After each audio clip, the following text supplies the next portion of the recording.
Welcome everybody to the Independent School of the City, for the City of the City. My name is Simone Rots. I'm really glad that you are here. I'm replacing Mike Emmerich tonight, so maybe it's going to be a bit improvised, but I'm sure we will have a really, really nice evening. You are at the Independent School for the City for the program Schools of Tomorrow. And tonight I will co-moderate it with this evening with Pavlov Korokovsky. almost good. And first I will give a short introduction on the school, very, very short. Then we have Michael Den Otter from OMA. No, first we have Pavlov who will tell something about the UN project and why we are here tonight. Then we will have Michael Den Otter from OMA. And Slava Balbek, who is online, because the whole evening also will be streamed. So just that you know that. There are, I think, 20 people also already there, maybe more. Oh, okay, something like that. So first about the Independent School of the City. For the city, we are a playground for urban thinkers, doers and designers. I think most of you know who we are and what we are doing, but we are located over here and we have a yearly program for professionals, so people like us who have been to school. So it's a school for people who have been to school already.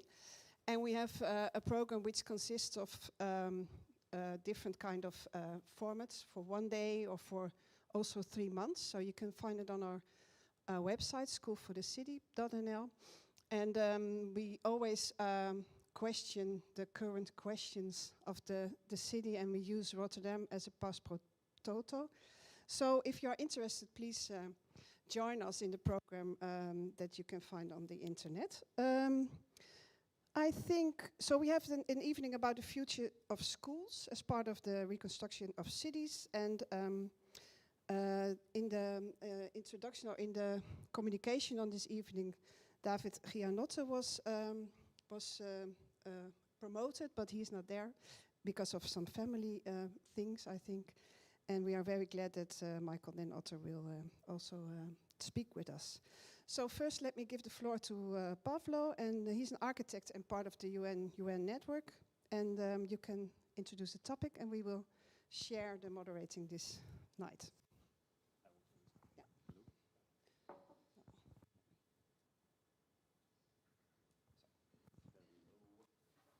Working? Otherwise, take this one. Okay. Hello. Yes, I can hear myself. Then it means you can also hear me. Hello, everybody. I really want to say thank you to everybody who came here. Also want to thank our speakers for finding time and sharing this incredible experience that you guys have with us. And also I want to say a thank you to Independent School for helping us, for supporting us, not just with this project, but also with the others. And to all Ukrainians, I want to congratulate you all with the Day of the Armed Forces of Ukraine, the SU. My name is Paolo Gorochovsky. I'm an architect. I'm an architect from Ukraine, and I work for Dutch Board of Government Advisors, College van Rijksadviseurs. Also, I'm a board member of UNUN, Ukraine, the Netherlands Urban Network, the organization that initiated today's event, or today's lecture. UNUN, a little bit about us, is a platform for Ukrainian and Dutch spatial professionals who've joined their forces in order to gain and exchange knowledge and build capacity in the context of reconstruction of Ukraine. We're just a little bit older than 1.5 years, from 1.5 to 2 years, but we already managed to organize a number of workshops, symposiums, studio visits, and lectures like the one that we're having today. So the topic of today's lecture is School of Tomorrow, and the topic is very relevant in general, but especially in today's situation in Ukraine. To start with, I want to say that the right for the secondary education is guaranteed by the Constitution of Ukraine. And no air alarms or missile damages should prevent one of getting educated. To stay conscious and independent country, as Ukraine is, we need to continue learning and developing. Today's pupils and students are the ones who most probably will be involved in the post-war reconstruction of our country. That's why it is also very important. Education is a force of resilience and hope, providing us with knowledge and skills to adapt, to rebuild, and to envision our future. So the world and Ukrainian education system already faced lots of challenges during COVID-19 pandemic, and you all know about this. But now many people, not many people know what challenges and what problems actually Ukrainian education is facing right now with this full-scale invasion. Just a little bit of statistics. Around 1,300 schools got damaged since the beginning of the full-scale invasion. Around 230 of them got completely damaged, completely destroyed. And half of this amount are located in Lugansk, Donetsk, and Kharkiv region. But it doesn't mean that the rest, the schools that are a little bit further from the front line, are unsafe. It's not like this. They're still being shelled every day, and they also facing a huge influx of displaced people and a big lack of school properties and facilities normally used in education. Millions of children and thousands of teachers have been forced to relocate within the country or abroad, and this caused the development of online or remote learning, which as statistics shows quite negatively affects the mental and emotional state of the participants of education process, including both pupils, students, and teachers. In-person or offline education at the moment in Ukraine is quite difficult. And to have it properly done, all schools should be 100% safe, and they all should have bomb shelters either within the building or somewhere close to it. According to SEIDOS research, around 70% of Ukrainian schools are having these shelters, but obviously this is not enough. We also hope that displaced people who are abroad will come back at some point, so obviously the amount will grow. And to heal Ukrainian education system, among other things, this requires many other actions in different time frames. For example, for the short term, as I just said, providing and building new shelters, new bomb shelters, and furnished spaces underground that are safe for studying right now. Oh, I'm supposed to do this. Sorry. And arrange model temporary schools is something that we need to do right now. In the midterm, of course, it's about repairing existing schools with significant damage, but it's not just about the building itself, it's also about the area around, the facilities, buses, lots of equipment that schools also lost or got damaged during this, it's already 22 months of war. And of course, for the long term, we're talking about constructing completely new educational buildings based on the world's latest examples and using contemporary techniques and sustainable principles. So, today's lecture. I hope that our speakers will develop this topic a bit more, and they will share examples from their own experience about this contemporary, about this sustainable approach in schools. Thank you very much, and yeah. Pavlo.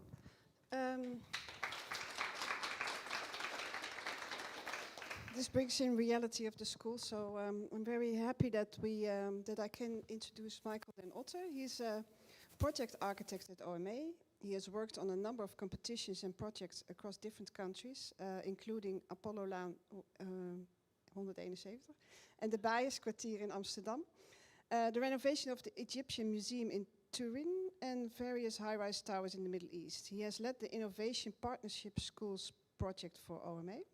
Michael has been trained at the Eindhoven University of Technology and the University of Sydney in Australia. He has specific interest in public and cultural architect as well as sustainable design. And he will talk about OMA's project for modular school buildings for the city of Amsterdam, which he developed in close collaboration with David Gianotten. The floor is yours, Michael.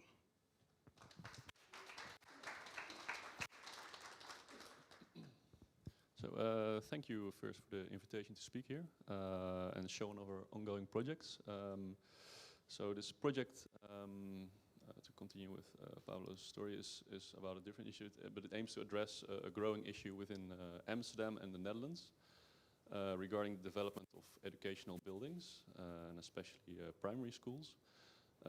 And I hope to provide a bit more insight into this to not only build but also rethink the process of designing these educational buildings through this practical example. I think most people will know the background of a firm OMA and its counterpart or mirror image of AMO.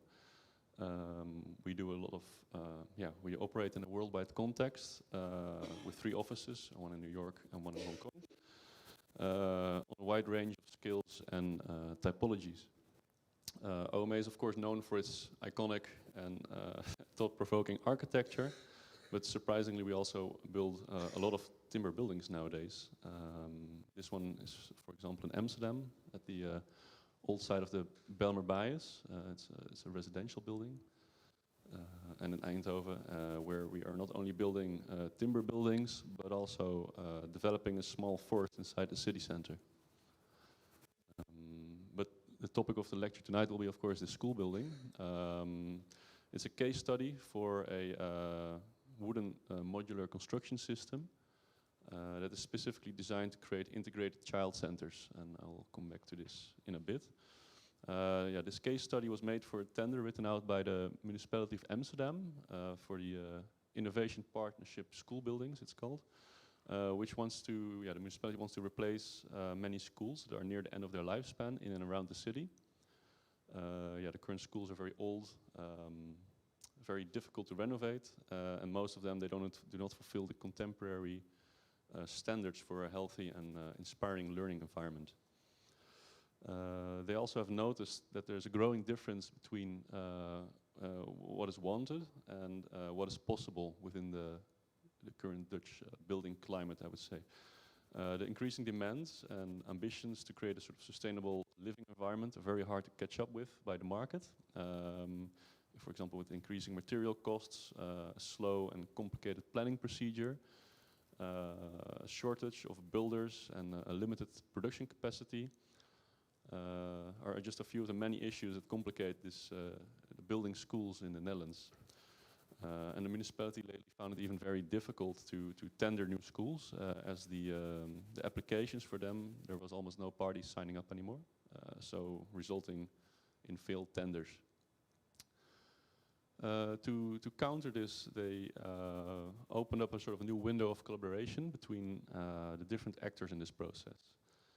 So they're trying to give space for innovation and link these people together to give to close this gap. Amsterdam wants to turn the municipality and its school boards closer together and turn them into more attractive clients for people to do these tenders. And in this tender, they hope to work together, of course, between the public and private parties to create or to achieve their ambitions for sustainability, for circularity within the region, and to create a more productive environment as well for the building industry. After the tender phase, so there's two parts in this tender process. The tender phase is more about this case study, and the commercial phase is where the schools are being built. And the building process, they also would like to evaluate and optimize the outcomes of this. So there will be a more supportive environment where both public and private parties are working together and know what to expect from each other. To summarize sort of the main goals for the IPS competition is to create a high quality and sustainable school building that are flexible and to create a supply-driven market where multiple consortia can offer their schools as products that are driven by a sort of high level of innovation. So how do they plan to actually achieve this as a municipality? So first, by increasing the scale of the assignment, not only one building gets tendered, but 30 buildings in the coming 10 years, or up to 30 buildings, they are planning to tender under one single framework in the coming 10 years. And this sort of contractual framework that they're building now is fully accessible for any new school board that wants to join this program. That's within the metropole region of Amsterdam, but they've also published this, so other municipalities can also use this. Together with the school boards, this cooperation is very important, as they don't have they have different needs. Sometimes they don't have all the knowledge needed to build such a school, and the municipality can provide this by working together more closely with them. So they offer all the expertise during the construction process. They offer help during the tender process, and also all the way up till the building is finished. And it also creates more space for design by offering these kind of integrated contracts for all the way from the start of the design till the end of the construction process and the execution. More space is created to design a school for specific needs. As the competition process is sort of set up a little bit differently than a regular competition, so it's divided in 2 steps. The first part is the development phase. There were a lot of companies interested in this, but they picked 3 consortia of groups of people or companies that had a proposal to develop this proposal and test it against a sort of generic program. Also along with a lot of technical requirements where every school should be held to. And after this sort of tender process, or this sort of the development phase, we enter a sort of competition phase where all these companies or consortia that have fulfilled all the bar and showed everything to the municipality, that they're allowed in this competition phase to tender in very short and very reduced scope competitions for schools in Amsterdam. Because we, in the first part of this competition, let's say, show all these technical requirements that are possible with these systems, the competitions can be much shorter and much smaller, so you can design in a short time frame something that is very precise and very customized for every school, without taking up a lot of time and money to invest. I will talk a bit later on these competitions, but first, so this is a map of Amsterdam. These are the first 9 project sites that have been joining in this tender, and they act as a sort of site for the different consortia to project their case studies on. We've designed a building in the plot on the east, as you can see there, where there's 3 close together. It's called Strandeiland, and this is a new neighborhood in Amsterdam near the IJ, the river, and the water.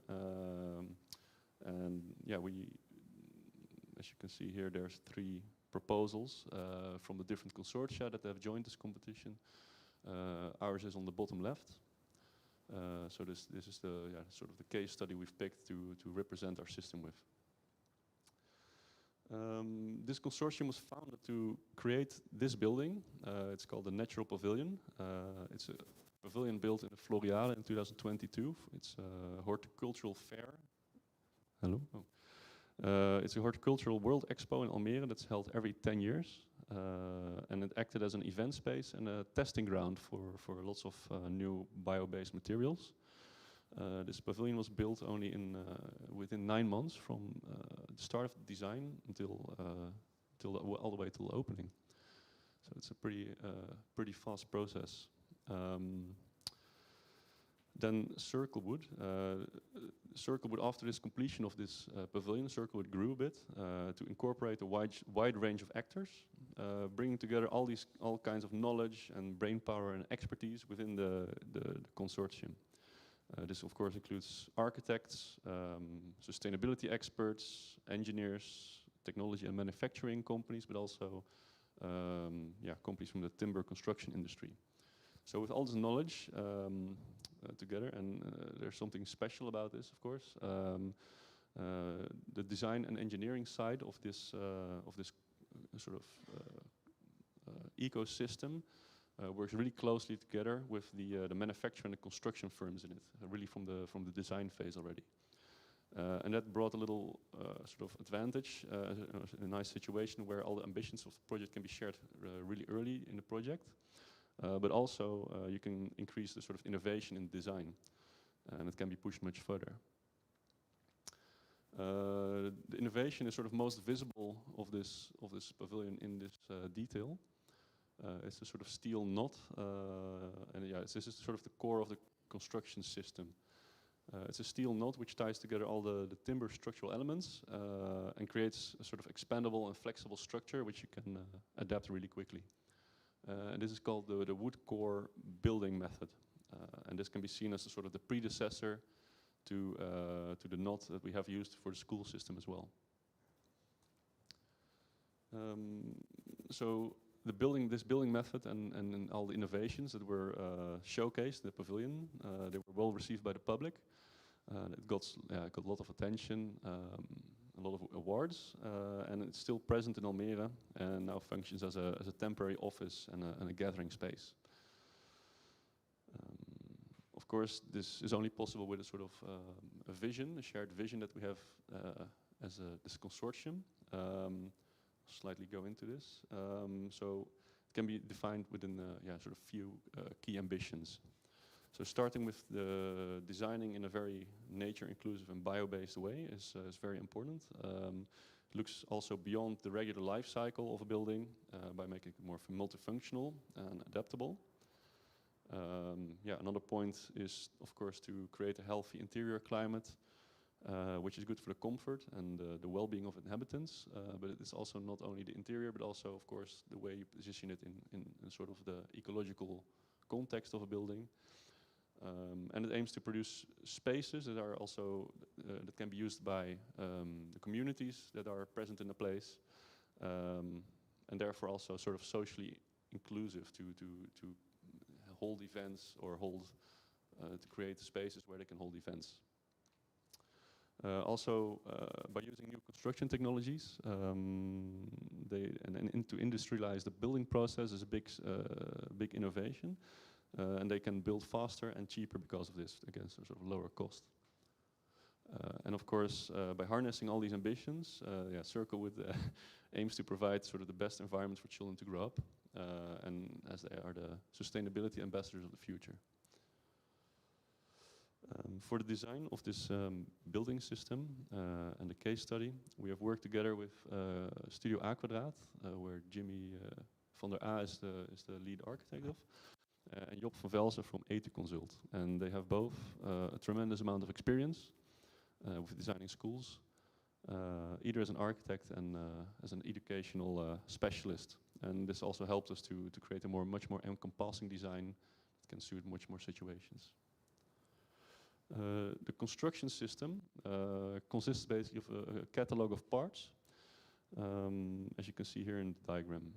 So we have floors, foundations, columns, interior walls, exterior walls, but also, of course, staircases and sanitary groups. It's a sort of combination, what sort of makes it special is a sort of combination of 2D and 3D elements. So less transport is needed to get all the parts from the factory, as it was all prefabricated, to the site, to the building site. The only 3D elements are the sanitary groups and the staircases in this case. And all these separate sort of elements, they are combined together to create a base module of 3.6 by 3.6 meters or 3.6 by 7.2 meters. On this base module, we can stick different kinds of facade elements, internal wall elements or roof elements based on whatever needs or requirements the users have. And here you can see a model that we made for the presentation of the school for the municipality of Amsterdam. And you can see sort of how all the different kind of walls and facades and parts are fitting in together and create a sort of nice classroom with a corridor zone. So this is just a small part of the building. Designing the system was quite a challenge, as sort of there was a very high standard for all the technical requirements. They're very high in terms of acoustics and structure, and also still being sort of child-proof. So we developed this entire detailing in the concept design already together with the engineers to show and fulfill all these demands from the municipality. And here you see one of the details that is showing a part where two modules come together as in the floor. So you can see the big wooden beams with the CLT floor in the middle. I don't know if my pointer works. No, doesn't matter. But of course, there's on the ceiling and on the floor there's an extra package for acoustics. It's very important to not have for a wooden system to be acoustic, sort of have a better acoustic performance. Also, all the walls, they are completely easily adaptable. They can be demountable due to all the integrated slots that they're falling into. And also in between the top of the floor, you can see a sort of a bracket, which a special connection for floor heating, linking all the floor heating together because they're all modules. It's quite, it's a technical challenge as well, and also to link together all these electrical components. And by fully working out all this engineering behind the system, we're able to focus much more on the design process during a tender for a school, because we don't need to prove all the time that our building works and all the time acoustics work and all these other different factors that take up a lot of time. So this allows us to focus much more on the user and create bespoke situations for any location or size or client. Designing a school is of course a big event for the client, the school boards and all the inhabitants, the kids and the teachers. Often a school board only does this about once in their career. So it is it's difficult to sometimes for them as well to approach this easily. So our approach to the design process is to talk at an early stage with them and ask them what they want, to listen to them, but also challenge their ideas. What do they want? What is possible? And how can we make this work? And we can also come up with new solutions in that case and make them more enthusiastic about what would be their ideal school. For the IPS tender, so we had to design an integrated child center. This consists of a primary school with a preschool, a gym, and sometimes also an out-of-school care. We saw also, so this is sort of what the brief was. We also saw a potential where we can add project-specific program because we see not only an integrated child center as a building in a community, but also as a community center for basically for kids of 0 to 12 years old. So we can integrate all these kind of other functions in it that also support these. Gives a longer lifespan to the building. So, for example, a library or a community center or a consulting room where you could speak to psychologists or have different kind of functions to support these kids. It could even have an atelier to give workshops or you name it, all kinds of different topics. Quickly explain how we're setting up sort of these kind of design for this building. We start with a sort of grid of 3.6 by 3.6 meters, and there we start puzzling in all the internal spaces. We started with a very compact shape, let's say, to reduce the energy usage while still fitting into the required area of the brief. One of the most important and sort of restricting issues is, of course, fire safety. This has a big impact on the flexibility of your building. Sort of in the Netherlands, we have a maximum compartment of about 1,000 square meters for these kind of buildings, and here you see it sort of divided into three, sort of 3 parts of 500 and then over 2 floors. The escape stairs, they are located in the cores, they're located in the center of the plan, and together with the installations and the sanitary spaces, they make up the core, and they free up the facade space for usable spaces. Into this, around these 2 cores, we have a sort of loop that holds the whole technical backbone of this building. Of course, this also needs to be very flexible because it's you want to maybe change the spaces, so it's very difficult to integrate all these systems into each other while still having a very flexible building. So once these installations come out of the core, they go into this sort of loop, and then they plug into every 3.6 meters into the spaces around it. Here you can see this a bit better, where in the center, where we cut through the core, on the roof we have a sort of a machine room, and on the sides you see the corridors where there's a sort of modular frame for all the installations, and then they plug into every classroom on the sides. Here is the sort of our first sketch for the ground floor plan of this building. There on the left, in the orange, is this preschool. So there's the very young kids very young kids from 0 to 2 or to 4. And on the bottom right, the light green are the lower classes of the primary school. So there's the first and the second years. And it's very important for them to be on the ground floor because, of course, they are very small and they need to play outside, so it's not good for them to go all the way up the stairs. Also, these classrooms, they have more decentralized toilets. It's all possible within this system to have centralized or decentralized toilet groups. And as you can see on the preschool on the top, you also have sleeping rooms integrated into the design. I will not go too deep into all these regulations, but it was quite a challenge to mix everything together and still make it a very flexible building. It's also very important, of course, to have a lot of different accesses. So if you later want to split the building, we can always move or separate certain parts of the building very flexibly. For the interior of the building, to fill in all these sort of rooms, we can fit in almost any kind of wall that you can think of. Because of this system, and it's very, because of the base module, we can prefabricate all these modules quite quickly.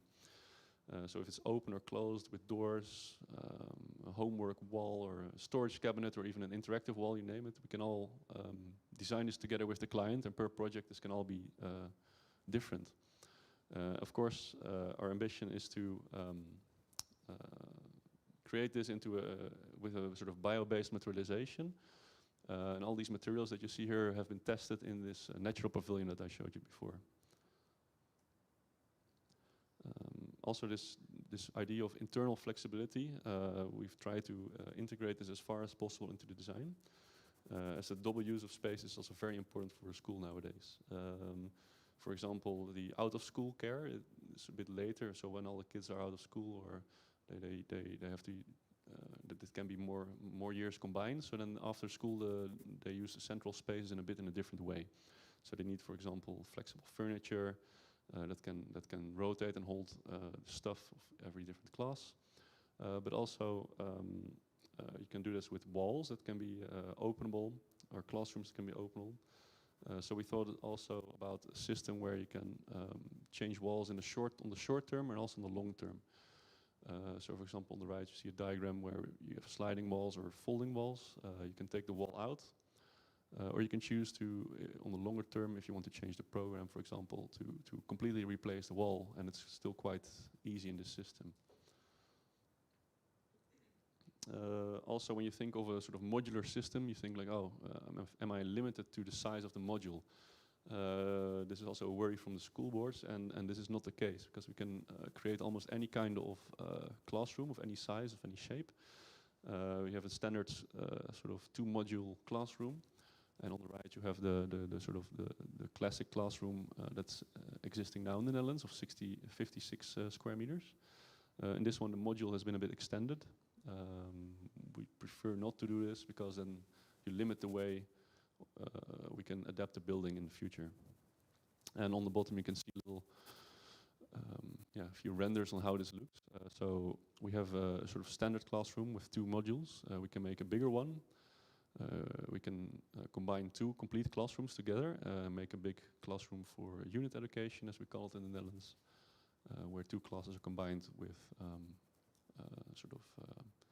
small instruction spaces. But we can also just open up the whole floor and make a giant study square to combine classes based on the the kind of education concept that the school board needs or wants to provide. Also, when you create classrooms, there might be a different kind of subject being taught there. It requires a lot of different things in a classroom.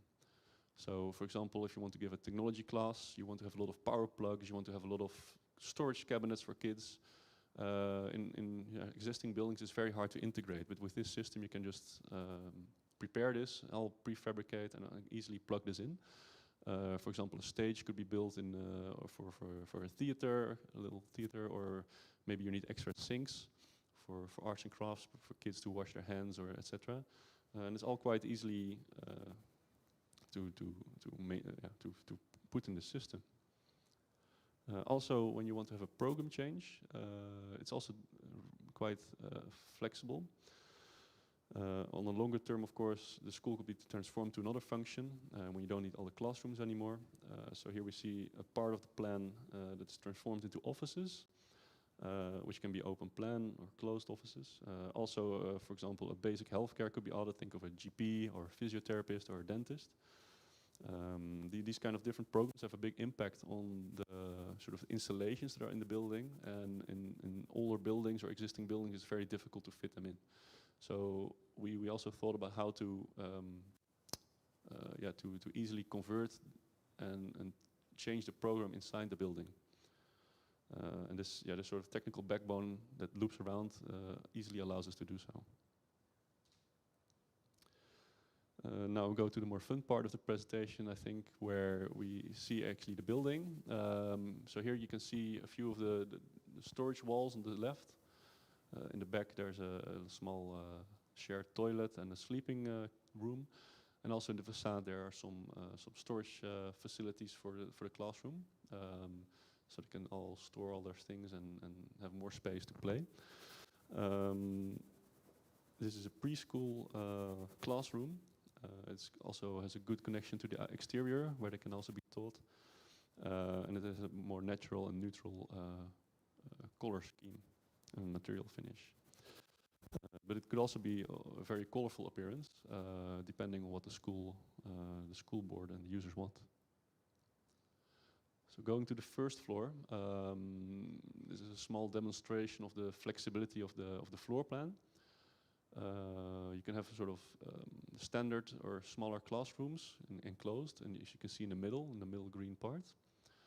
On the right you have the sort of the unit education, so you have two classrooms together with instruction spaces or meeting rooms. And on the left you have a completely open sort of floor plan with all kinds of different spaces and activities that you can do with all the classes that are being held there. And in the center of this building there's a big double height space. This is a place where pupils, parents and teachers can meet each other. You can really sort of see and smell all the wooden structure here and all the natural finishes. There's lots of daylight, and you can have a good overview from all the kinds of different angles to oversee the building. The space can also, of course, be used for events, but also for the out-of-school care, where they can be transformed quite quickly. The traffic zones or the corridors are very wide, and they are able to handle all the sort of peak traffic flows in the morning when all the kids come into school. And the sort of the colonnade, big columns, on the side, they also create some spaces where, of course, kids can work or they can play. And the roofs on the left, you can see a sort of cutout of the building. These kind of terraces can also be used as a vegetable garden, for example, where kids can be taught outside. Within this system, you can also make a gym, of course, that's located either on ground floor or on upper levels. This gym is complying with all the standards of the Dutch KVLO, which is the sort of the gym society. And they can be used by the school, of course, but also by external sports clubs. Other physical exercise spaces are of different dimensions, and that kind of stuff are also possible. Going to the exterior of the building, here you see a part of the preschool of the building. So the ground floor is very transparent and inviting, and has a very also has a physical connection to the outside with all the doors going to the classrooms. There's also round windows near the sleeping rooms and a sort of bench near the facade where kids can be also taught outside in relationship to the surroundings. The openings on the first floor, they are optimized for the amount of daylight and energy management of the building. So they are, to have a nice, perfect spread and equal lighting of the whole classroom. Of course, this facade is just an example. It's built out of a timber frame construction, so we can apply any kind of material to it that we want. And all these elements, they can be detached and later taken out after the lifespan and be replaced for anything else based on the program that's in there. Of course, it's also possible to include all these kind of nature-inclusive features in the facade and in the roofs. This will always have to be site-specific, at least that's what we think. And it needs to be tuned to the local flora and fauna of the context. And this will also try to, also in the natural pavilion, this was a first test, and it helps to strengthen the sort of biodiversity on the location. And of course, this can also play a big role in the education of kids to show them that these kind of things are possible, that you need to take care of your environment. By looking at the plans, of course, the case study shows sort of compact and rectangular building. So it doesn't need to look like a sort of modular boxy building. By applying all setbacks, openings, different heights, you can combine and shape the building into a very much more interesting building, and that's more connected to its context. This means that it can adapt sort of again and again by every context it's also placed in, either urban or in a rural situation. And I'll show you a few examples of this urban adaptivity. So here on the left we have a to give a small, I have to speed up a bit. You can create all kinds of shapes, more pixelated or freeform, or as interconnected pavilions. We can expand, shrink the buildings, attach them to existing contexts, or place them in between. There's a few also asked from the tender by the municipality of Amsterdam. There was a few key sustainability measures that they wanted us to fulfill. Of course, one of the most important ones is a healthy study environment. I will not go too much into detail here.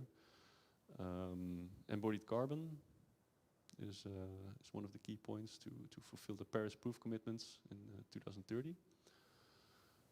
Not only to reduce, but store CO2 as well, because we use a wooden system and a lot of renewable materials. This was not super hard. Demountability, I think this is one of the most important ones, because this one ensures the circularity of the building. We used a lot of dry connections, which, as we call dry connection, no gluing, no burring, no kitting, no powering concrete. So you can reuse all the parts of the building. Responsible material use and adaptivity. I just showed you before how we can adapt the building. Our current state that we've calculated together with all the sustainability engineers on our team is that we fulfill all these measures quite well. So the sort of the norms that they set to us were already quite strict in terms of regular construction methods. But with this building system, we easily surpass that. Also, Circlewood is working on a lot of different projects. So they also do housing, offices, and on the right you see even a hotel tower of 70 meters high in Ede. And they are all constructed out of timber.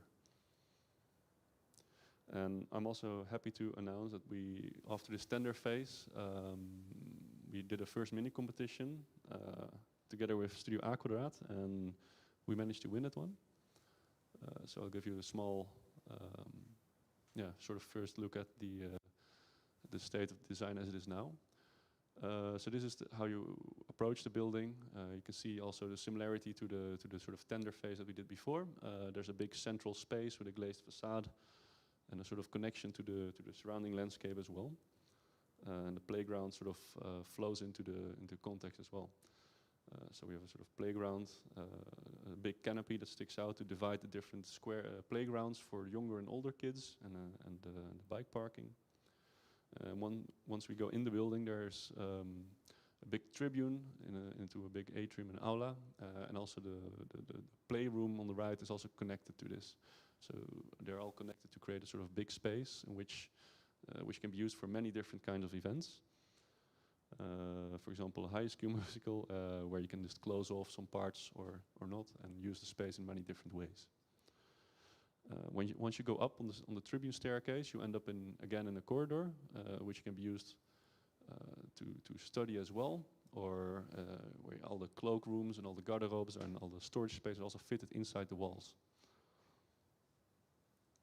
And we go back out again into the back of the building, where there's a preschool playground. Here you can also see the connection to the classrooms, and that's very open on the ground floor. That was it.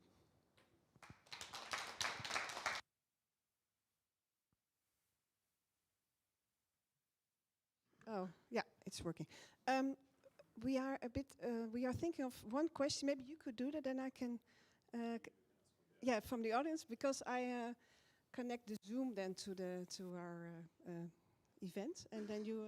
Yes. So first of all, thank you very much for the presentation, guys. Any questions? Yes. Or maybe no. This one you keep.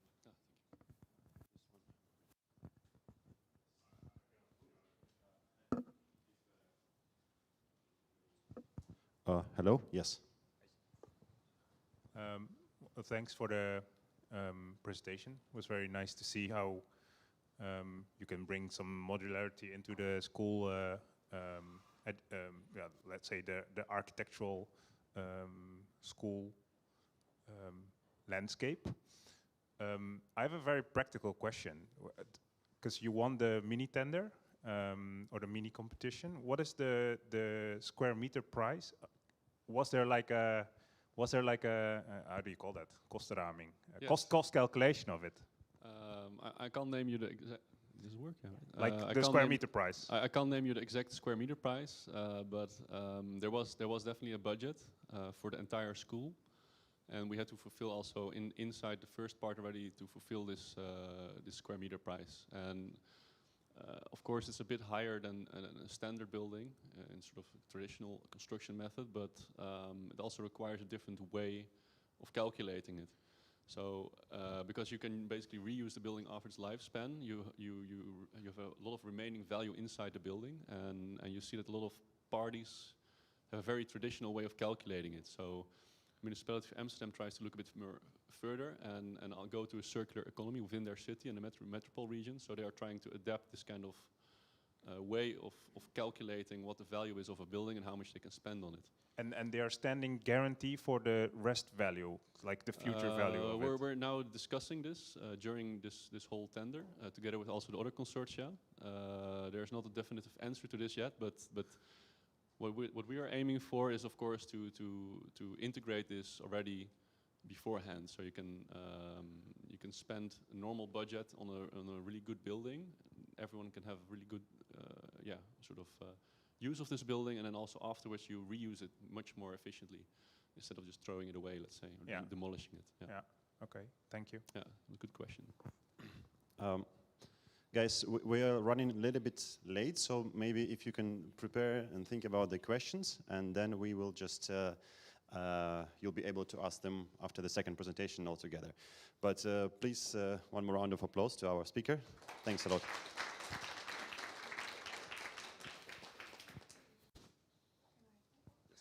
Hi, Slava. Do you hear us? Oh, there's something with the sound. Yeah, I'm hear you well. Okay, good. Good to have you.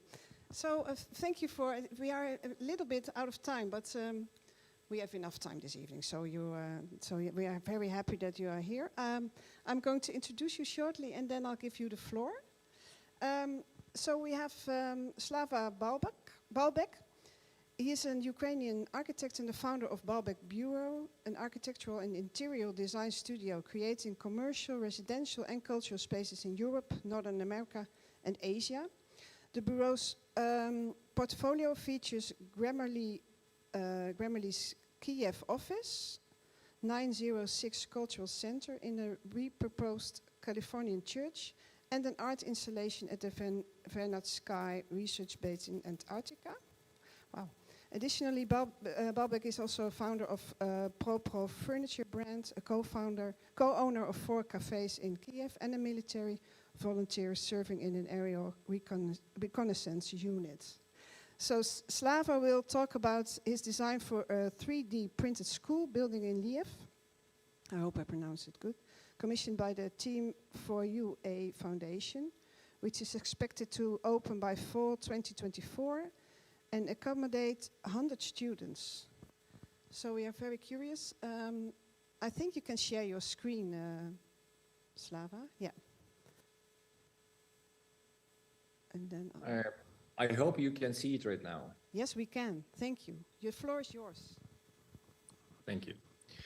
Yeah, first of all, thanks for inviting me. I'll be happy to share my expertise and experience of keeping this, how we call in Ukraine, work-life balance. So what's about to build in Ukraine right now? A little bit background of myself, actually. Yeah, I'm an architect.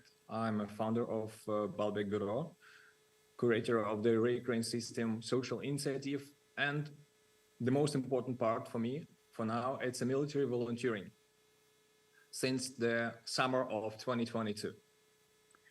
I can say we can divide the practice of my bureau for 2 parts. First part, before the full-scale invasion and after.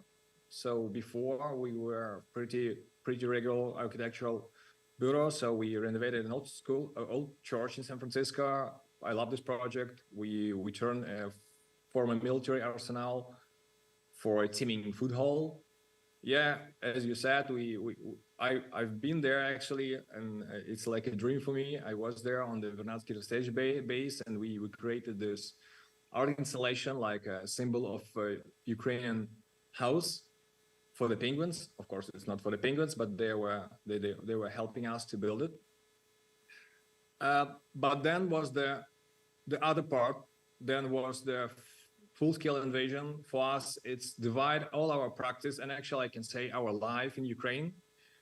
That's how our bureau, some guys from our bureau just joined the armed forces. This is the pretty cool architect, and actually a pretty cool guy, as you can see. 65 people who are spread around like 8 countries, and 30 co-workers engaged on our social initiative. And after that, we decided that we will fix the 10% or 10 or 15% of our work due to social initiative. That's how we came up with the Ukraine system. What's the Ukraine system? Actually, it's the answers for the challenges of war. For example, only for 10 days, we developed a system of dignified temporary accommodation for the IDPs. We call this Ukraine housing. The Ukraine villages, it's an online builder, so you can go and select the different regions, and every region has its own architectural quirks, so you can select zone by zone, and you can create for 5 minutes, you can create your own house to restore it, and then the system will generate it for the facades, scans, cuts, and just tips how to rebuild a house if it's destructed. We're working on the Ukraine vision. We call this treatment architecture, so it helps you to generate, according to the machine learning and artificial intelligence, the destructed housing for different scenario. It's a vision, and we launched the Ukraine monuments. It's our temporary static vision. For example, how to preserve in an aesthetic way the monuments. On your left, you can see how it was. On the right, you can see how we did it. Actually, we fundraised for this pilot covering, and it is completely different way.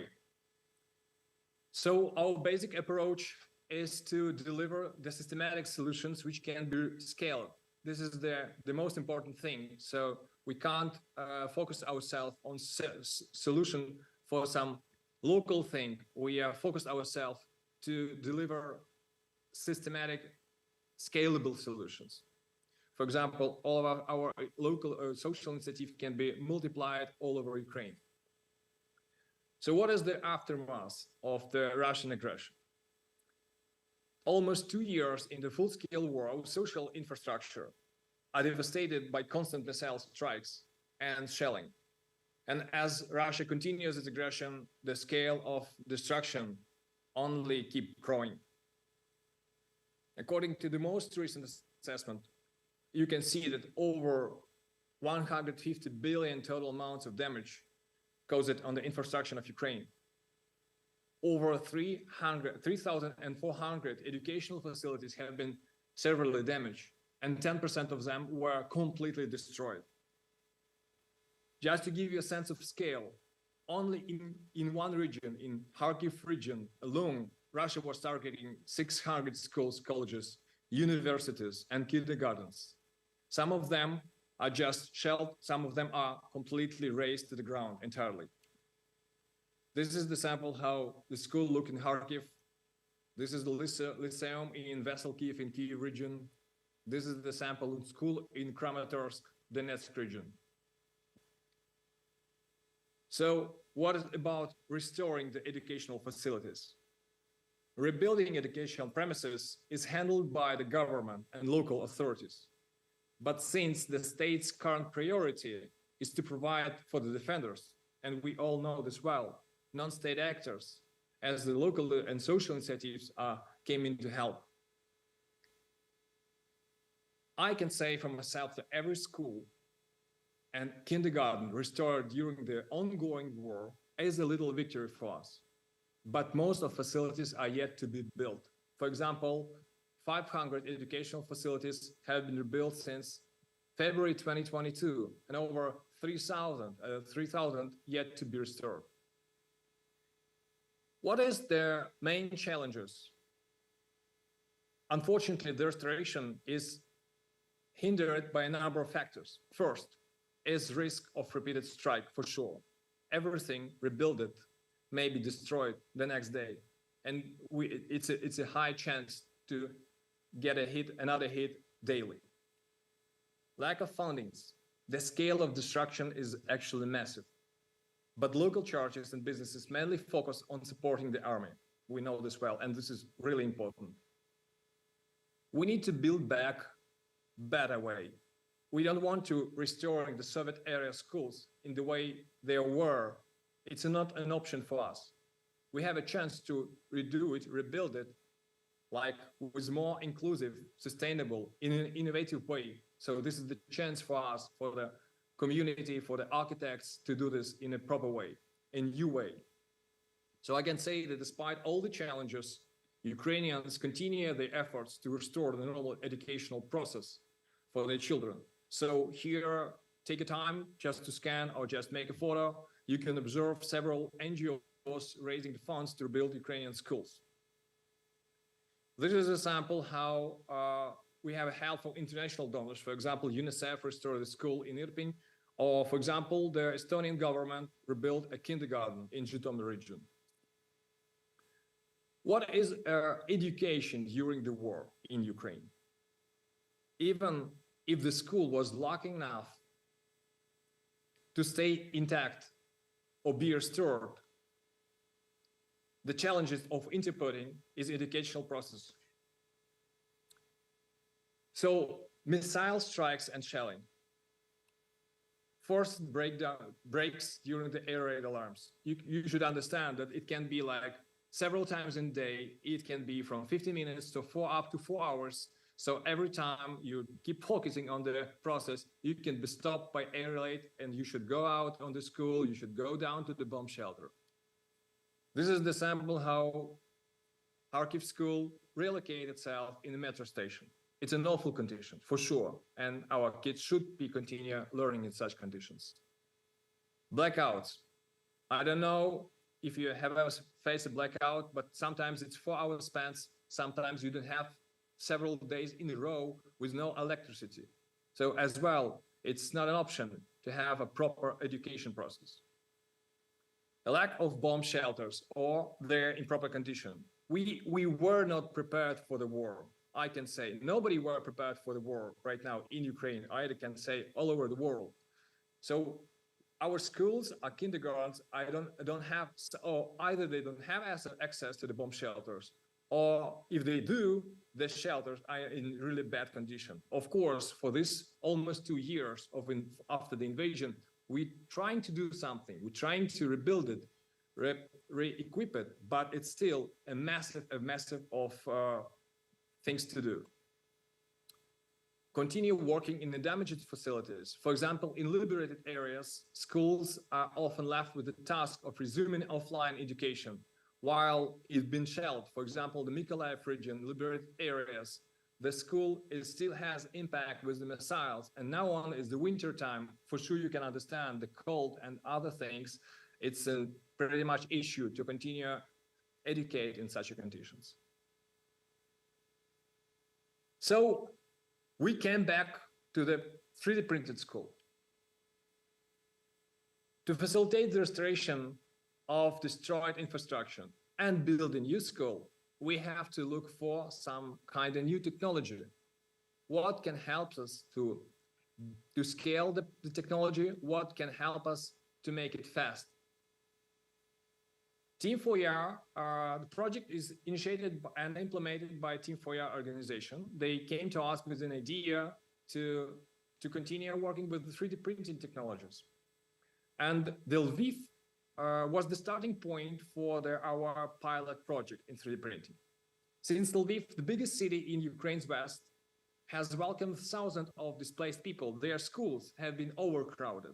That means we need to build more specifically there. And it's pretty safe area there. You can understand if the total invasion were from this part, from the right part, the western part of Ukraine is pretty much safe, I can say. But comparing to other countries, it's not. So that's how the Lviv city administration requires to design an extra building for the state-owned school number 23, and the building should have accommodated first graders, hundreds of kids. Since Team 4YAR were researching for the high pace and cost-effective ways to facilitate their building, I was, and my team actually was agreed to build the school with the 3D printing technologies. One of the main reasons, of course, it was the speed. So you can imagine you can build up the small private houses up to 20 or 48 hours. Yeah, it's a flexibility. Yes, it's innovation and potentially lower construction cost. Why I say potentially? Because we didn't finish yet. I think we need to go through all the process, use it for a yearly cycle, and then we will understand how it goes, what will be with the hits, what will be with the cold, what will be the full process. Now on we are trying, the being in Ukraine right now, it's research and develop daily. So you're trying to deliver some ideas, you are trying to deliver some solutions. Sometimes you need to go with the risky ones just to try to do something. You can't stay on the place, you can't freeze yourself because you need to act. You need to act as an answer for the challenges of war, not only with the architecture. So to implement the project, Team 4YAR partnered with the Danish 3D printing companies like Cobot and 3DCP Group. So that's how their specialists provided the equipment, came to Lviv, coordinate the whole printing process. What was the design task? It was over or just around 500 square meters. It was one-story building. It should accommodate hundreds of students. And we have 2 months to develop all architectural and design process. We collaborate on the earlier stage. We collaborate with the tech team from the guys with the 3D printer technology. For sure, they share with us with the technology of the wall structure, of the insulation, of the implementing the structural element. It was like a partnership project for us, and it was really exciting to work on such a technology. The printing zone has several frames. For example, it can print only 11 by 11 meters. So we decided to divide the floor plan for 2 different sectors and to print over only the classrooms and to connect the space with other material like glass and wood and aluminum. So as you can see, we had only 2 zones of 3D printing areas, and on the layout, we use them for printing the classrooms. In addition, for the classrooms, we designed the common areas to hang out, to wait for the kids, for the parents, for sure, their teacher's office, and several restrooms and technical office. So this is a small sample, 500 square meters, I can say kindergarten. So we were proceeding with the 3D printing technology. It's modulated. I mean, of course, it's pretty much the same while you're printing some details of furniture. There was 2 different parts. So they printed up the first part, the first 2 classrooms, then they moved the whole system, all printer, and they printed over the other one. So that's how the process was implemented. Of course, the 3D printing technology is, as I said, pretty much the same, but it's actually give you much more flexibility. For me, as an architect who has like 15 years practice of building from a like strict concrete, bricks, wood, to use to open the mind to make a project from the 3D printing, it's something new. So for us, this was a new technology which expands the possibility of design thinking. And it was really a task for us, because actually, while you do something for 15 years, it's really hard to believe that you can do it another way. And actually was pretty exciting, and we love the raw texture there, because every layer is unique. It stays like, as you see, it's over fluid. And the fun fact about this, that in the moment while we print the first phase of 50 centimeters height, the local builders, they decided that this was a bad condition. So they cut off all the 3D printed textile. And then we decided, okay, I'm sorry, guys, we need to rebuild it again, reprint it, because we really need to save this textile. It's really important to have it. They didn't understand that this is the thing that where we will apply it, where's the best thing of the 3D printing textile there. So as you can see, the whole structure is from 2 different blocks. We play a little bit with the hits, we played with the volumes, and we add some kind of line to add a little bit horizontal effect there. So it's a covering from the both entrings, and entrance from the both sides. This is some kind of visualization for the 3D printed. As you can see, this is the entrance, and we were trying to print the top element after the ceiling. That it looks like it's a combined building, but actually it's different parts.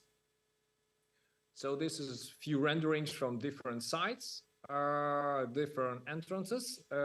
As you can see, you will see it on the raw model. How does it look with the prefabricated openings, just to connect a little bit later the structural elements, the window systems, and the additional construction as the common space. Another rendering from the other side.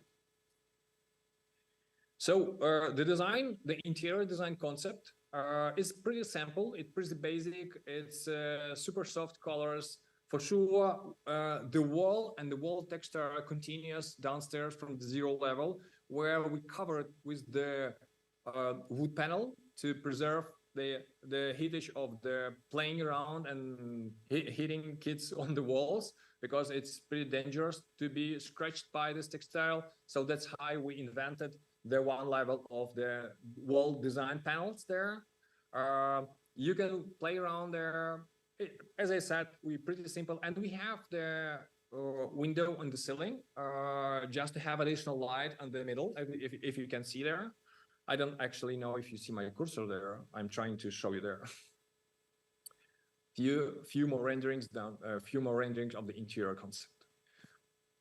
As I said, pretty simple, soft colors, muted ones. We would like to continue the textile exterior to the inside, just to add a little bit more practical way to use the middle space. The construction has pretty basics. The 3D printing, it's only the core of the process, and anything else, of course, you need to prepare the foundation, where after that you will continue with the printing the concrete walls and parapets, and afterwards you are arranging the structure,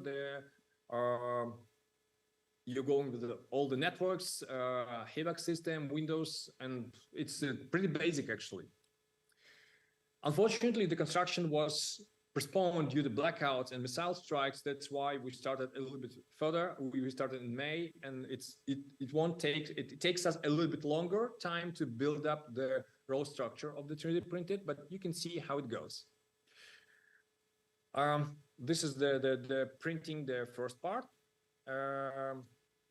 Then they transformed all the structure. If you see, there's like a cubic structure. It covers 11 by 11 meters, and it's printed layer by layer.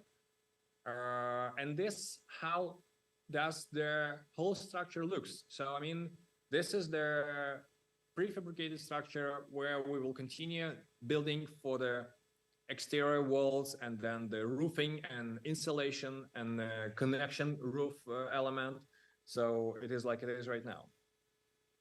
In numbers, overall printing hours was a little bit over 40, but it takes us several months to do it in Ukraine, because the time of transforming the printing area, but actually existing 40 hours, it's nothing to print it like from the zero level. The 5 people were operated with a 3D printer. There was a 140 layers of concrete for each part. 40 cubic meters of concrete were used for it to build it. And the good thing that 99% was the locally sourced materials. What is the project status for now? Now on, the construction team is proceeding with insulating the wall to protect them from the cold, and some works will be done over the winter. But to complete the project, we need to wait for the warmer temperature. Now on, it is like this. And meanwhile, the team for ER is raising for funds for the next steps, while the construction team is working on the installation process. This is how it should be. I hope it will be on open by the fall of 2024, if nothing will happen. Thanks.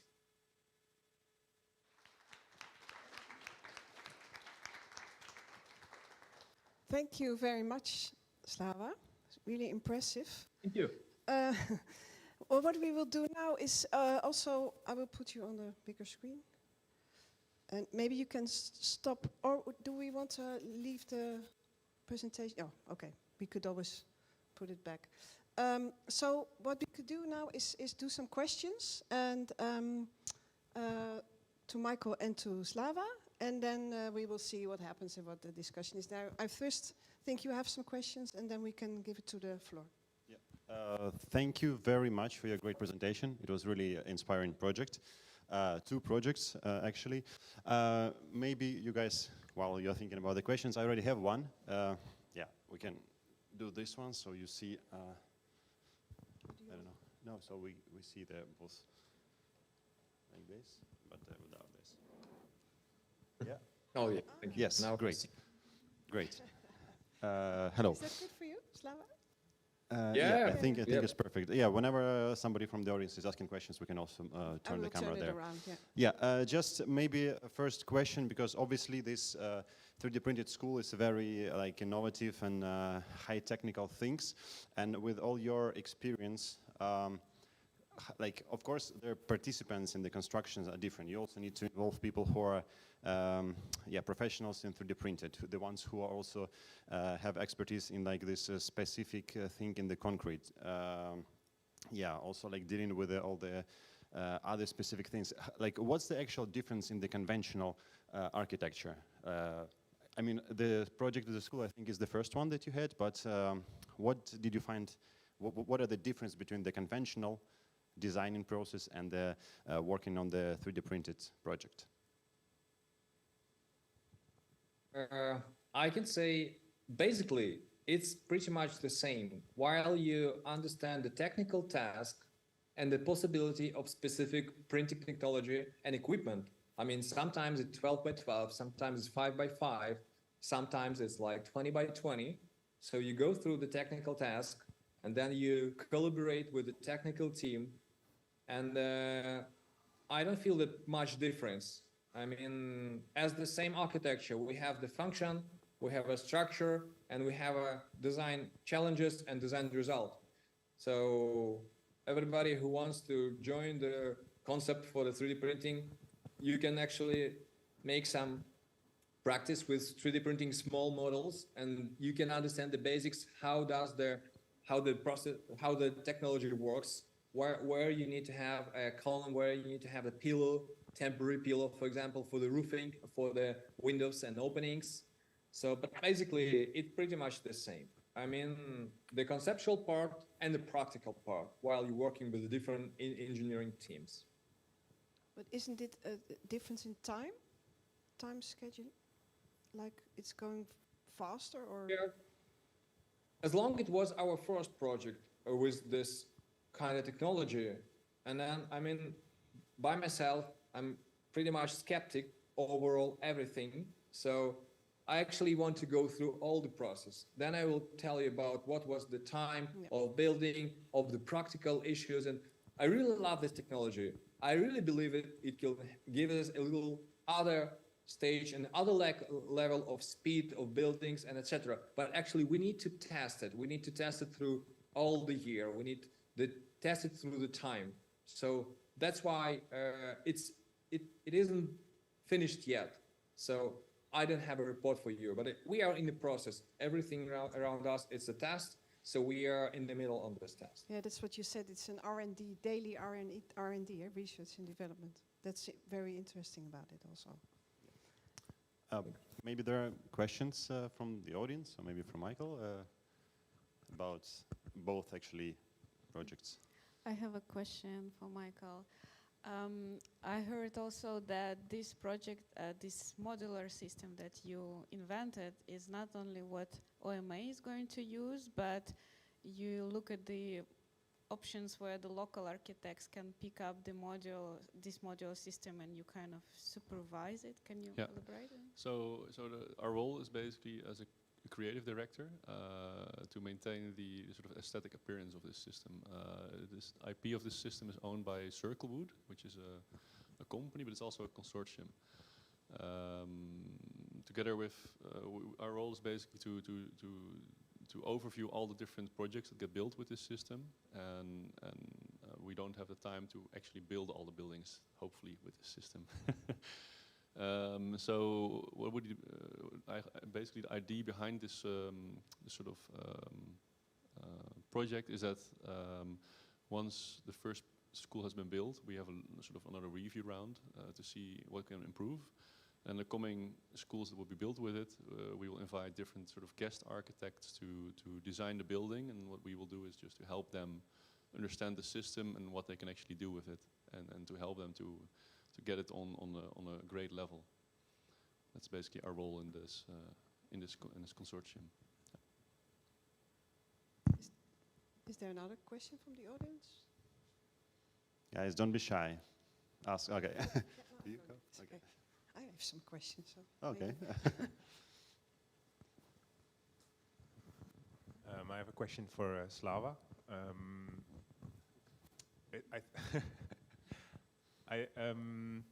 As far as I know, there's quite some strict regulations in the Ukrainian educational buildings. What kind of challenges did you have to encounter with your innovative, construction system? Or did you have any challenges? Yeah, actually, this is a good question, because for us and for the regulation process, it's not officially the school. It's some kind of kindergarten or like development classes or something, etc. So as long as it's pilot, as well, we're testing and for the norms, rules, and regulations. You can't build it with the like standard norms and rules like for the school, because we need to test it as the small model So that's why we treat it and we name it and we call it by the documents with some kind of other definition, not the school, even not the kindergarten. So this is a pretty good question, but it goes as a parallel way to build up the pilot model and to go through all the processes to change, for example, for the modular system. For example, we don't have a rules for the modular schools, and it's a great project that Michael showed us, and actually, congratulations, I like the idea. I mean, but we can't build the school from the modular system in Ukraine. We need to change it, and right now we have a possibility to change even the rules and codes for Ukraine architecture. We need to deliver the good solution. We need to show it how it works. We need to go with the pilot, then we go with the case study, and then actually we have a pretty young guys working there in the government, so that's they are listening for a good solution, and actually they're open widely for their in building some new technologies and new codes. So that's why, as I said, research and develop architecture daily in Ukraine right now. But thank you for a question. It's officially it's not the school. It has function of the kindergarten, but by the documents it is not the school. Maybe Simona, you have a question, right? But that's also what's interesting, I think, of both of your presentations, that it's flexible in program, so that it can be used for different programs, and maybe that's also how you can avoid some rules. I don't know, maybe that's not possible. But what my question is for Michael, is it also, because you were saying in the beginning that renovation of the schools is difficult in Amsterdam, but could you imagine that your system also could be like part of a transformation of a school, so that it's not a new school, but it also could work like a kind of parasite on a school that's already there? And the same goes maybe for in the Ukraine situation, that you have these destroyed buildings, you want to rebuild it. Maybe that it can be kind of temporary, permanent, temporary kind of. Yeah, I definitely believe that it's an option. We've designed it as far as a standalone system, but I think definitely in the future it must be possible to attach to buildings as well. I also think that both our systems would be interchangeable or interlinkable in the sense, because I don't think the thing I worked on or Slava worked on, we cannot see those apart. I think we need all of them in Ukraine to rebuild as fast as possible. Yeah. So every kind of idea by any architect, I think, should be used synchronously. Yeah, because also your example was not only about the construction system, but also about the tender process. I don't know anything about the situation in Ukraine on that, but I could imagine that this could also be a kind of example when you work in a consortium, and that you could scale it up to more schools, where you could indeed cooperating also with the 3D printing, make it more like upscaling and do more than one school at a time. Yeah. I think it's also important to know that you need a lot of network to achieve this kind of thing. It's very difficult to start alone, or in times of need when resources are scarce, let's say. Where there's a lot of brain power behind this project, so you need a lot of people from a lot of different specializations to get this done. So by the time we're actually building the school, there has been already like a few years of work invested in this. So even if you want to come up with your own ideas and you have a great idea, then it's also very important to have a network. And I think also that your guys are also working on this. So it's a tool that you should also use to sort of activate these designs. Yeah. And do this R&D on a daily basis. You don't need to actually design all the time as an architect. You can also network. Yeah, and build the consortia or something like that. Are there other questions? Are there questions from the stream, from YouTube, maybe? No, from YouTube they just say hi. Oh, hi. Hi. And send hearts. Okay, so that's good. That's a good sign. Maybe you have... Sorry, I was really inspired by both of you, and I have questions. But I'm just wondering, maybe the question to Slava. We still have this printer, like the one that this school been built with? We have, as far as I understood, we have one, right? That's the one printer that had. They rented. Yeah, they rented just for construction process. So it booked for all over the world. I mean, it has the specific stages and timeline to be somewhere to print the technology. So that's how we rented. I mean, the team for year rented for specific time. Actually, we failed with the autumn, and then they were switched for the spring of 2023. That's why it was a little bit increased the timing with this because of blackouts. We can't start it right now. So that's it isn't in Ukraine right now. It's printing somewhere else because he finished the phase of the 3D printing, and we are continuing proceeding with the other construction works. So then it leads to my question, but you were talking about next steps. Are there any requests or are there any already visions for maybe other projects, maybe not schools, maybe something else, also using the same technique? Actually, there was pretty high level of request for them while they were printing. I don't know what's the stage of them, what's the process, because you need to take time for make a project itself. I mean, the working documentation. I don't following this. I hope it will be, but my point of view, we need to finish the first project, and afterwards you can proceed with the other ones. You can't deliver the new technology unbuilt, unexpected for Ukraine conditions, like spread all over Ukraine. You need to make a pilot model, test it, and then afterwards you can go over and over and over solutions. I mean, you should deliver a solution which can be multiplied, but only after you go through a crash test from the pilot ones. That's my point of view. Yeah, you can't experiment with this. You can't experiment. It's too risky right now. You can't make the fail steps. Thank you. Thanks. Guys, still no questions, huh? Okay, we have one. I can go just...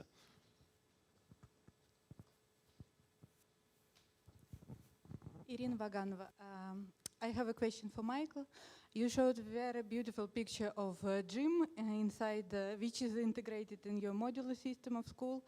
How you did it? Because a gym, I suppose, should be much higher and bigger span between constructions, and how it fit in a modular system. Sort of this basic module has been engineered up to 3 floors. So we can build any kind of big structure sort of repeatedly up to 3 floors. This gym uses the same columns, but has much bigger beams. So on the roof, on the ceiling, you have very high wooden beams, and that allows us to sort of grow this grid a bit. It's not possible.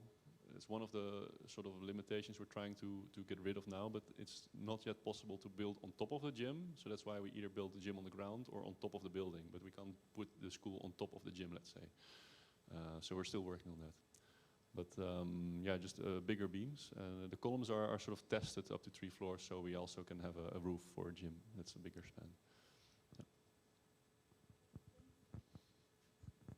Yeah. Yeah, then maybe also a question to Michael. So the technique and the method was really, it's not necessarily innovative, but it's very sustainable and using all the bio-based things and stuff.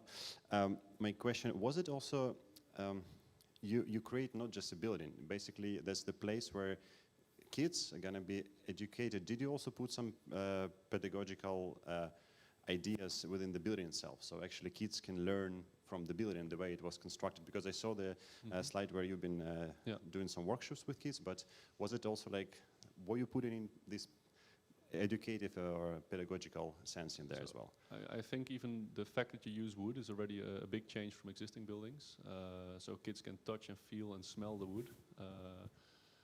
It also requires a different way of treating the building, I would say. It's not as child-proof, let's say, as concrete. They can just smash anything into it and it will survive. So, of course, the structure and stuff won't get damaged, but it just it's a bit more. It takes a bit more care, let's say, for a building. So you also need to educate them to take better care of the building. I also think a big part of this building is to integrate it better with the sort of ecological context around it. So integrating green in different ways, not only just green but also biodiversity. Making playgrounds, for example, around it also completely ecologically friendly. Let's say don't use weird materials that are actually intoxicating it. And that shows sort of also a sort of interrelationship that the building itself also acts as a sort of symbol for its context, and teaches also young kids to treat something with more respect. Of course, you will always need tutors and other things. Nothing learns itself. Something. So it's always an interrelationship of things. But yeah, we hope that the building will positively contribute to this. Yes, thanks. Oh, yeah, we have a question. We have a question from the chat. The question is to Slava. How did you work on the questions of safety in this case? And did you think also about the bomb shelter, or since it's required now? If the question, the safety regarding the specific project, I mean, right now in Ukraine, there's a rule regulation that you have to have 200 meters, like a walk to shelter. If you have if you have a radius around the 200 meters, so it's fine to have an educational process in school. If you don't have it, you need to have online education. If your school has a bomb shelter, you can go with offline education.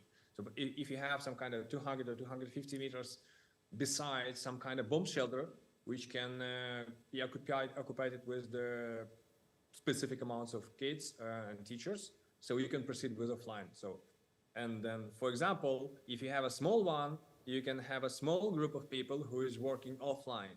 So right now it is like this. This project has no specific ones, but it has beside the bomb shelter, they can use it beside the school specific one, because the project built on the yard of existing school in Lviv. Thanks. And another question, I think it's for both projects because they have flat roofs. And a very practical question, do you plan to install there also solar panels? Yeah, yes. No, yeah, we try to, the building has to be, I'll expand a bit. The building has to be energy neutral, at least that's what we're aiming for. In the Netherlands we have something called the BANG, it's, almost energy neutral buildings, so that's the least we have to fulfill. It's not enough to just put solar panels, of course, on the roof. We also integrate the building to existing systems in the neighborhood. So sometimes you have a heat network or other kinds of things, or a thermal well in the ground. And we're actively looking to integrate our buildings also to those systems, because they're much more sustainable than a coal factory or a coal plant. So, but yes, solar panels are the easiest way to solve it within the building, let's say, for us. I think. Yeah, we don't have a solar panels in specific project. Unfortunately, it's a tiny one. I mean, you have complicated configuration of the roof. Not for this time. Thanks. And one more probably comment and the question that these two systems could be also complementary, because actually, as Slava said, they cannot continue during the winter conditions, but the wooden system could actually be constructed during the winter in Ukraine, and the 3D printed part can be done faster than the wooden system, right? I don't know if you want to react, Slava, but I think I see a sort of interchange here. So in the winter, I think it's difficult to 3D print unless you're going to transport it. But our system could also be built. It has to be built in a factory, let's say. So at least 70 or 80% is built in a factory. So in that sense, you could work all year to produce the elements and then ship it to the site. But of course, the Dutch climate is very, very mild compared to the Ukrainian. We don't have crazy winters here anymore, sadly. So ice skating is out of the loop for a while. Yeah, I think you can build this system anywhere in the world, as long as you have a factory. Of course, you need resources. You need all these parts. They come also from different factories. It's not one gigafactory yet that produces every little part. So it comes from different plants in the Netherlands, I think. I see a bright future for Ukrainian factories, I think, because you guys also have a lot of forest, much more than in the Netherlands at least. Yeah, I think it will always be, depending of course on the climate, there's an optimization there, which you should be able to use both systems. Yeah.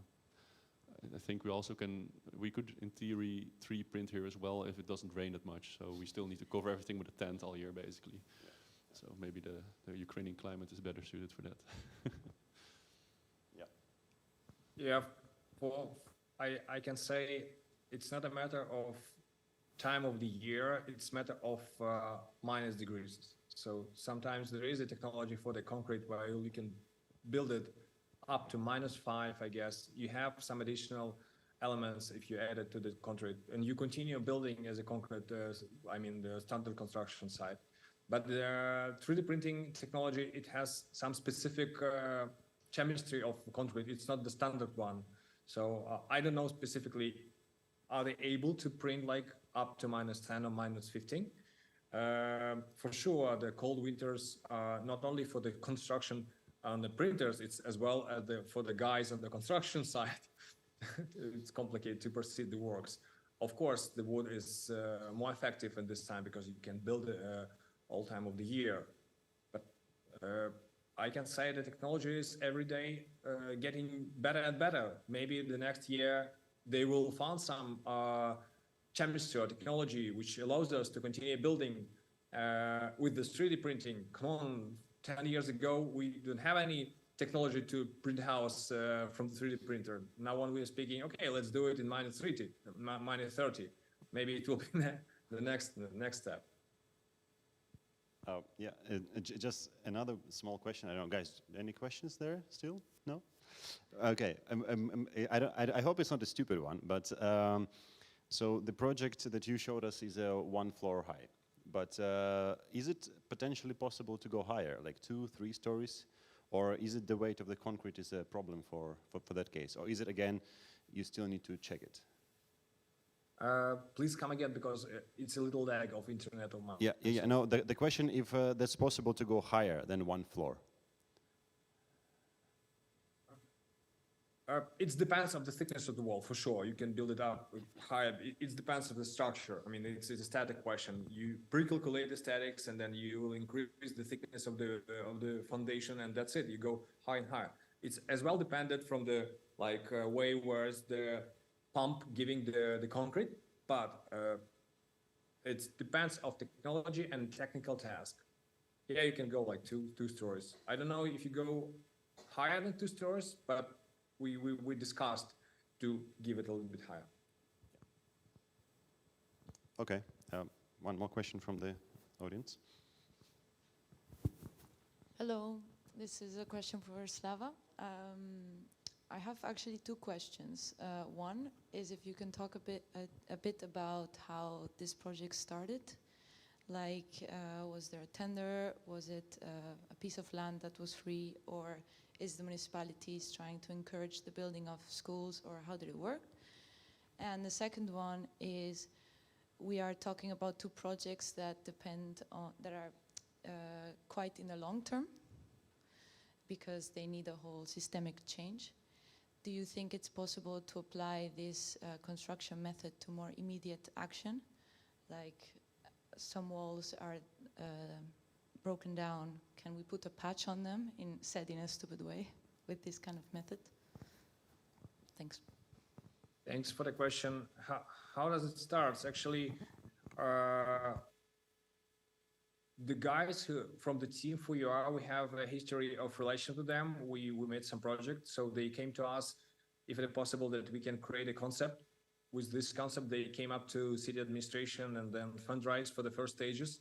So that's how we just jumped in to be a concept creator, a concept team for this. And it's pretty simple. And the other question, I don't know actually what will be the future of this project. Can it be multiplied? What is the like regulation? What is the framework for this technology? I really want to finish it and to see how it goes, because it's came up again with this answer. We really need to get jobs done, and then only afterwards I will believe it, and I will like give a call from myself. Let's do it like all over the world or somewhere else. For sure, it needs to be done with the codes, with the like systematic solutions, with the norm and regulation for Ukraine. You can't build like hundreds of schools with the 500 square meters. You need to build like 10 times less, but higher, and to have a little bit more occupancy for the kids. I mean, this is the pilot one. We need to finish, and then maybe next fall we will discuss the result with you.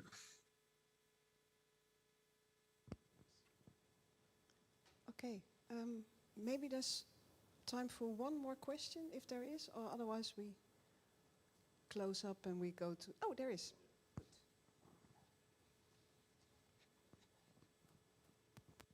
Thank you.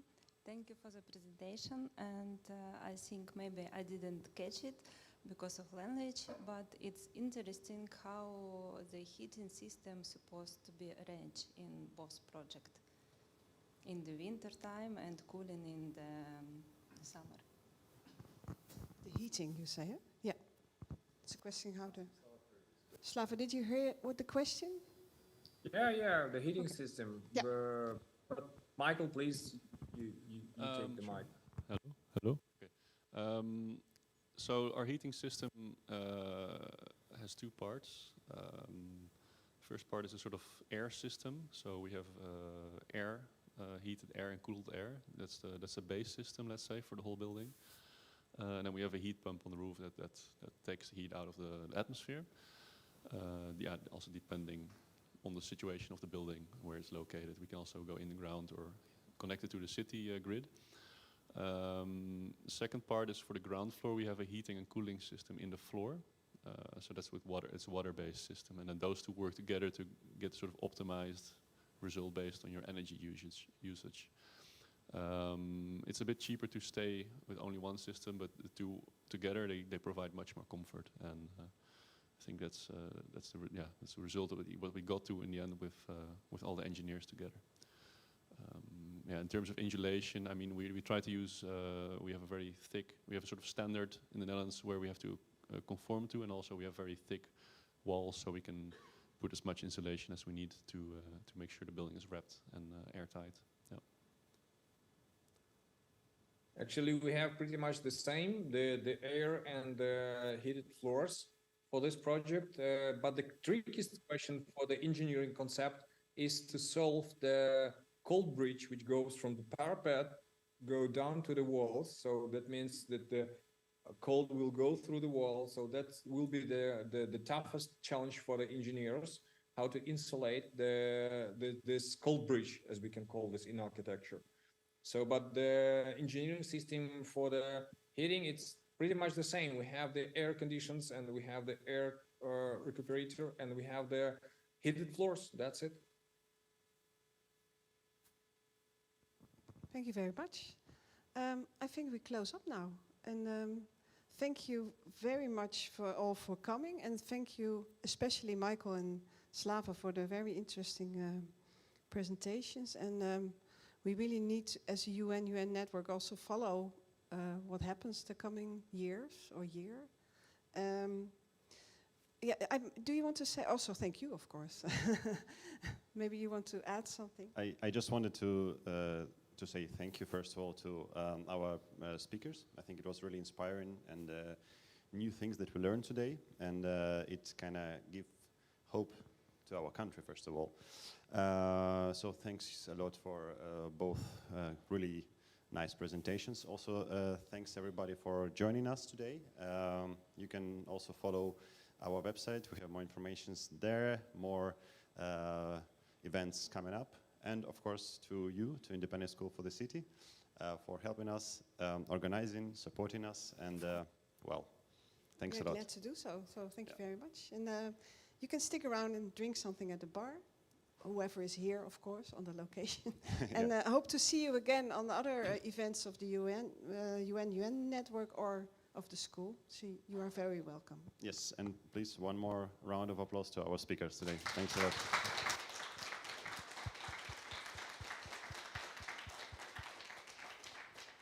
Thank you. Just one more time for Slava. People, say hi. Thank you, guys. Thank you, guys. Thank you for operating the laptop. So actually, like, every time I can see the Michael and I can see the audience, and that's amazing. Nice. Okay. Thanks a lot. See you. Bye, guys. Stay safe.